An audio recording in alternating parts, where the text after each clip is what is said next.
Praise the lord. దేవుని నామానికి మహిమ కలుగును గాక. దేవుని వాగ్దానము ఇర్మియా గ్రంథము 40వ అధ్యాయము 4వ వచనము. నేను నిన్ను భద్రముగా కాపాడేదను. Praise the Lord. I will look after you.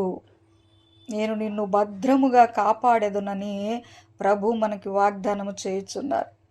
కాబట్టి దేవుని బిడ్డలారా, వాగ్దానము విన్నప్పుడు, చదివినప్పుడు, చూచినప్పుడు మనము ఆ వాగ్దానమును బట్టి ప్రభు పాదముల చెంత మనము ప్రార్థించే వారిగా ఉండాలి. ప్రభువా, మీరు చూపించిన వాగ్దానము, మీరు ఇచ్చిన వాగ్దానము, మీరు వినిపించిన వాగ్దానము మా జీవితాలలో నెరవేర్పు దయచేయి ప్రభు అని వాగ్దానమును ప్రభు పాదముల చెంత ఉంచి మనం ఏం చేయాలి? ప్రార్థన చేసి వాగ్దాన నెరవేర్పు పొందుకునే వారిగా మనం ఉండాలి. అట్టి కృప దేవుడు మనందరికీ కూడా దయచేయునుగాక. Praise the lord.